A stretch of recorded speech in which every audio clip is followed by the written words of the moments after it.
Assalamualaikum warahmatullahi wabarakatuh. Apa khabar anak-anak didik cikgu sekalian? Cikgu harap anak-anak berada dalam keadaan sihat walafiat di sisi keluarga tercinta. Okey anak-anak, ayuh kita sambung sesi PDPR sejarah kita tahun 4. Kita masih lagi dalam unit yang sama iaitu unit pertama mengenali sejarah. Ini adalah ruang nama, kelas dan tera yang perlu anak-anak isi dengan lengkap. Okey, kita lihat di sini. Apa yang kita akan belajar pada hari ini? Yang pertama, dokumen-dokumen rasmi. Apa itu dokumen rasmi anak-anak? Okey, sekejap lagi kita akan kenal. Yang kedua, kita akan kenal kaedah penyelidikan sejarah.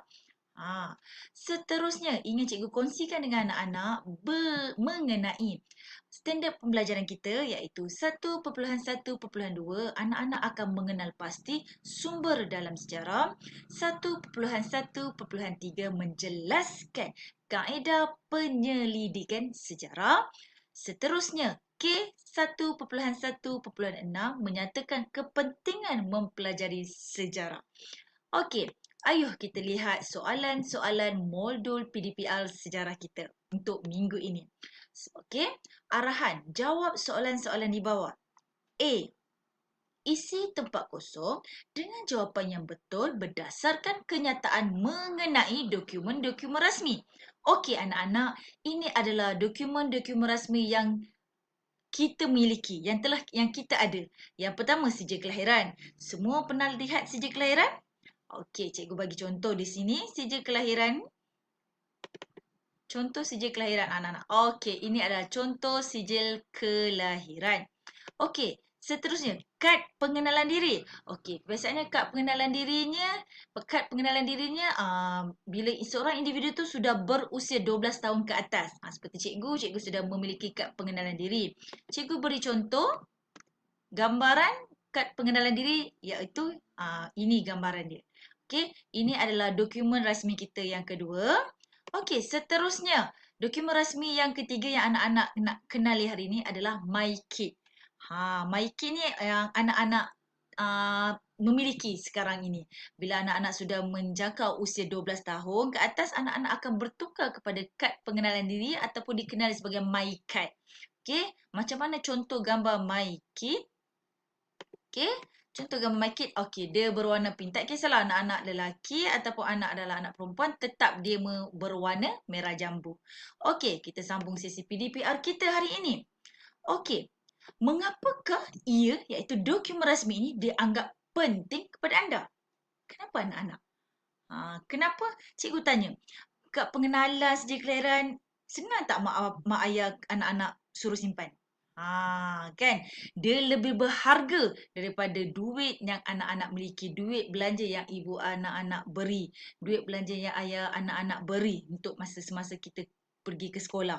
Tetapi kenapa tak mudah ibu ayah anak-anak letakkan MyKid, letakkan sijil kelahiran dalam beg sekolah? Kerana anak-anak, ia adalah dokumen rasmi yang sangat penting dan perlu disimpan di tempat yang baik. Okey, kita lihat soalan latih to be yang berkaitan tentang dokumen rasmi. Ada pilihan jawapan iaitu bukti, catatan, tepat dan salah sila. Kita tengok yang pertama. Memberikan maklumat yang apa? Tentang sesuatu peristiwa yang telah berlaku. Bukti, catatan, tepat ataupun salah sila. Okey, anak-anak boleh pilih jawapan dengan betul. Yang kedua, mengandungi tentang sesuatu peristiwa sejarah yang telah berlaku. Apa tu? Okey. Yang ketiga, menjadi bagi memahami sesuatu peristiwa yang telah berlaku. Okey. Dan yang keempat, mengetahui diri seseorang. Anak-anak boleh pilih jawapan yang di atas ini iaitu bukti, catatan, tepat dan salah sila untuk dimasukkan dalam ruang jawapan nombor 1, nombor 2, 3 dan 4. Okey, kita lihat pada soalan seterusnya. B. Lengkapkan jadual maklumat berkaitan kaedah penyelidikan sejarah. Okay, hari ini kita teruskan dengan kaedah penyelidikan sejarah anak-anak. Okey, kaedah penyelidikan sejarah terbahagi kepada 3 iaitu Yang pertama, arkeologi. Yang kedua, lisan. Dan yang ketiga adalah bertulis. Okey, kita lihat latihan untuk kaedah penyelidikan sejarah arkeologi. Apa ni arkeologi anak-anak? Ayuh kita teruskan buka buku teks sejarah tahun 4 kita.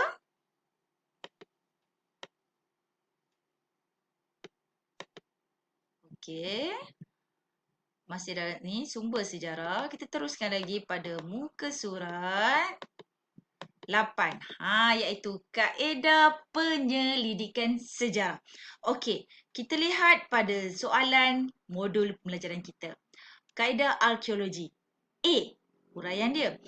Kaedah arkeologi ni proses mendapatkan maklumat daripada, terus anak-anak rujuk dalam buku teks di sini. Kaedah arkeologi merupakan proses mendapatkan maklumat daripada bahan tinggalan sejarah. Okey, nampak anak-anak? Anak-anak perlu tulis bahan tinggalan sejarah di ruang jawapan A. Faham? Okey, seterusnya B. Kaedah ini dilakukan melalui proses gali cari ataupun diberi nama ekskavasi. Okey anak-anak, jelas? C. Kaedah ini juga melibatkan penemuan 1, 2, 3 dan 4. Kat mana kita nak cek jawapan ni anak-anak? Anak-anak boleh lihat di sini. Okey, iaitu fosil, tembikar, barangan logam dan kulit siput. Ini anak-anak perlu isi di ruang kaedah ini akan melibatkan penemuan tadi, iaitu fosil, tembikar, barangan logam dan kulit siput. Okey, ini untuk kaedah penyelidikan sejarah dari segi arkeologi. Yang kedua, kaedah penyelidikan lisan. Okey, kita teruskan lagi.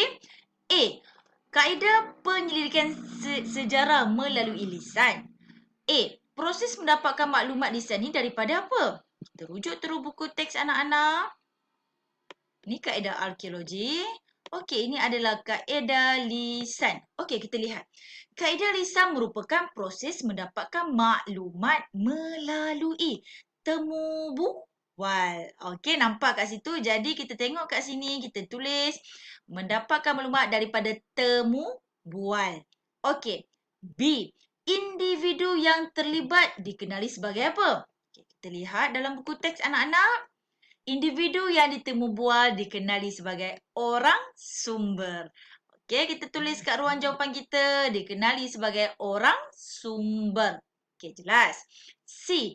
Individu tersebut terdiri daripada mereka yang 1, 2, 3.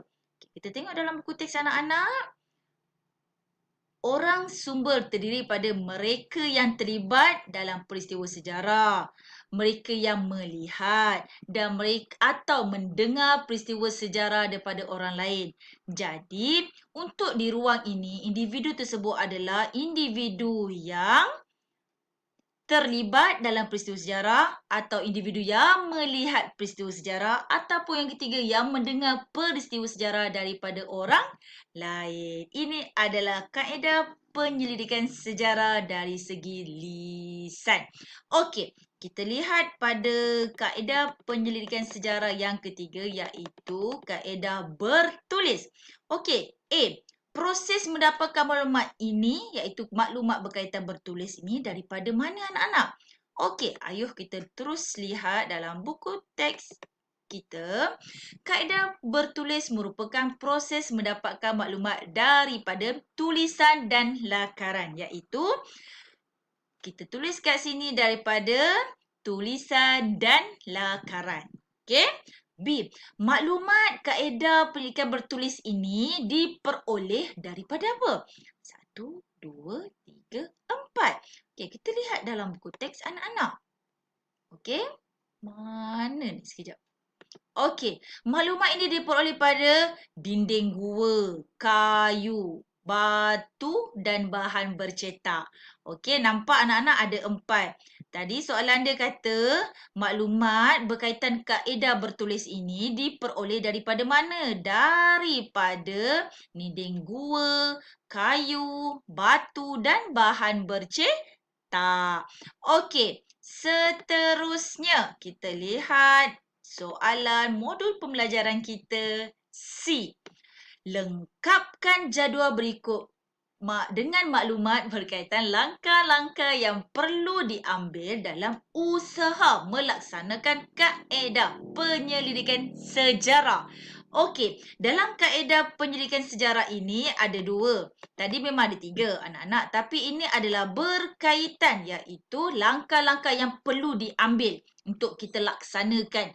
Okey, iaitu kita letakkan 2 sahaja, iaitu kaedah lisan dan kaedah bertulis. Apa langkah-langkah dia dalam buat penyelidikan ini? Okey, dalam kaedah penyelidikan sejarah lisan ada 3 langkah. Langkah pertama, langkah kedua, langkah ketiga.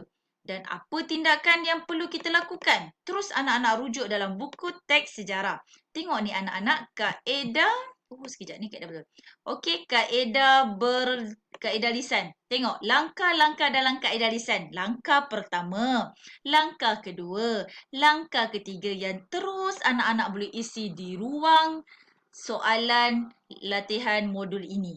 Okey, kita tengok. Pertama, mengenal pasti orang sumber. Dan menyediakan soalan berdasarkan tajuk kajian. Jelas? Maksudnya anak-anak tulis secara ringkas, padat dan tepat. Okey? Di ruang soalan latih tubi anak-anak, dia kata mengenal pasti, terus anak-anak hanya tulis orang sumber. Lepas tu, nombor 2 ni, menyediakan soalan berdasarkan tajuk kajian. Jelas anak-anak? Yang kedua, langkah kedua, bual. Dan merakamkan perbualan. Okey? Bual, merakamkan perbualan. Jelaskan. Okey, seterusnya. Dah seronok kan? Dah dapat tahu, dah dapat mencari. Ini adalah kaedah mencari maklumat. Okey, anak-anak perlu rujuk terus pada buku teks. Ini pun adalah teknik penyelidikan sejarah, iaitu anak-anak mencari jawapan, anak-anak mendapatkan sumber rujukan. Okey, kaedah lisan yang ketiga. Yang pertama tu, tengok dia kata menyalin. Nak menyalin apa? Rakaman. Okey, dia ringkas anak. Menyimpan data. Okey, dan membuat penulisan. Jelas tak anak-anak? Okey, senang, ringkas kan? Okey, kita lihat seterusnya. Kaedah penyelidikan sejarah yang bertulis juga ada langkah-langkahnya, iaitu langkah yang pertama, langkah kedua, langkah ketiga dan langkah keempat. Okey, dalam langkah pertama kaedah bertulis ini mengenal pasti apa? Terus anak-anak rujuk mengenal pasti sumber sejarah yang tepat. Terus anak-anak boleh isi. Okey, kaedah yang kedua, mengumpulkan apa anak-anak? Iaitu mengumpulkan sumber sejarah. Okey, langkah yang ketiga, mentafsirkan apa? Mentafsirkan maklumat dalam sumber. Okey, dan yang keempat, langkah keempat, membuat penulisan. Okey anak-anak, jelas untuk sesi modul pembelajaran kita hari ini. Alhamdulillah.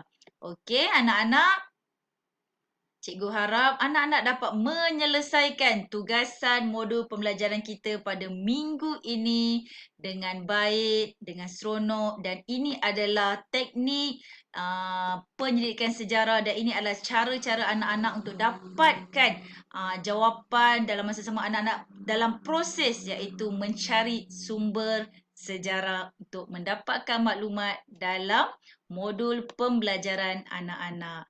Sekian, salam sayang dan salam cinta sejarah dari cikgu. Assalamualaikum warahmatullahi wabarakatuh.